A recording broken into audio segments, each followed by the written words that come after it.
Hi friends, வாங்க இன்னைக்கு இட்லி கடப்பா எப்படி பண்ணுறது அப்படிங்கிறத சொல்கிறேன். கடப்பா வந்து இட்லி தோசை எல்லாத்துக்கும் நல்லாயிருக்கும். இன்னைக்கு நம்ம எப்படி செய்யறதுன்னு பார்க்கலாம். ஃபஸ்ட்டு உருளைக்கிழங்கும் பாசிப்பருப்பும் ஊற வச்சு வச்சுருக்கேன் கழுவி.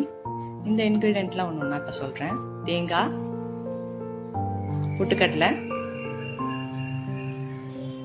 பச்சை மிளகாய், பட்டை, கிராம்பு, ஏலக்காய், ஒரு பே லீஃப், கொஞ்சம் சோம்பு.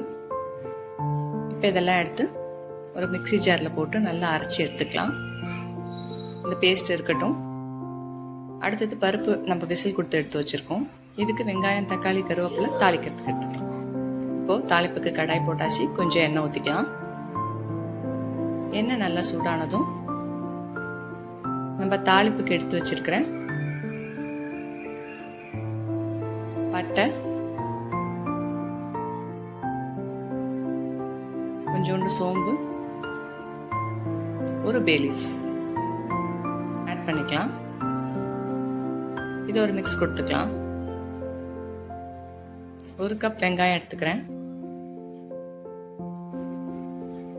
ஃப்ரை பண்ணிக்கங்க. ஒரு சின்ன தக்காளி எடுத்துக்கிறேன். ஒரு மிக்ஸ் கொடுத்துக்கலாம். சால்ட் கொஞ்சம் ஆட் பண்ணிக்கிறேன்.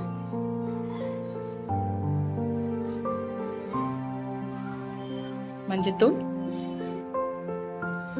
வேக வச்சிருந்த பருப்பு, உருளைக்கிழங்கு, கொஞ்சம் தண்ணி ஆட் பண்ணி நல்லா ஒரு மிக்ஸ் கொடுத்துடலாம்.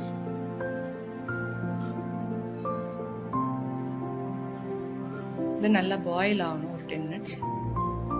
அதுக்கப்புறமா ஒரு மிக்ஸ் கொடுத்துட்டு நம்ம அரைச்சி வச்சிருந்த தேங்காய் விழுது இருக்கு இல்லையா, அதை நம்ம இப்போ ஆட் பண்ணிக்கலாம். இது வந்து தாராளமாக 4 பேர் சாப்பிடலாம், பெரியவங்க.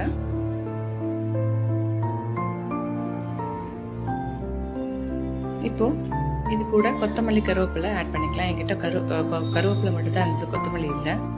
ஃப்ரெண்ட்ஸ், பிடிச்சிருந்ததுன்னா கண்டிப்பாக லைக் பண்ணி ஷேர் பண்ணுங்க. பாய்.